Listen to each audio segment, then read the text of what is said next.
கரூரில் கூட்ட நெரிசலில் சிக்கி உயிரிழந்தவர்களின் குடும்பத்தை சேர்ந்த 31 பேருக்கு வழங்கிய அரசு வேலையை ரத்து செய்த உயர்நீதிமன்ற தீர்ப்புக்கு எதிராக உச்சநீதிமன்றத்தில் தமிழ்நாடு அரசு மேல்முறையீடு செய்துள்ளது.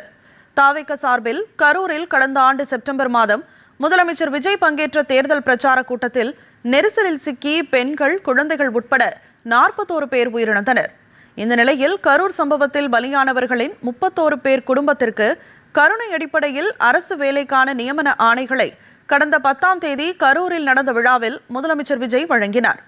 இதனை எதிர்த்து நாம் தமிழர் கட்சியின் மீனவர் பாசறை நிர்வாகி தீரன் திருமுருகன் உள்ளிட்டோர் உயர்நீதிமன்ற மதுரை கிளையில் வழக்கு தொடர்ந்தனர். இந்த வழக்குகளை கடந்த 27ஆம் தேதி விசாரித்த நீதிபதி கரூர் கூட்ட நெரிசலில் உயிரிழந்தவர்களின் குடும்பத்திற்கு அரசு வேலை வழங்கிய அரசாணையை ரத்து செய்து தீர்ப்பளித்தார். இந்த தீர்ப்பை எதிர்த்து தமிழ்நாடு அரசு சார்பில் உச்சநீதிமன்றத்தில் மேல்முறையீடு செய்யப்பட்டுள்ளது. அந்த மனுவில் தமிழ்நாடு அரசின் கொள்கை முடிவில் நீதிமன்றம் தலையிட முடியாது என்று கூறப்பட்டுள்ளது. இந்த வழக்கு விரைவில் விசாரணைக்கு வரும் என்று எதிர்பார்க்கப்படுகிறது.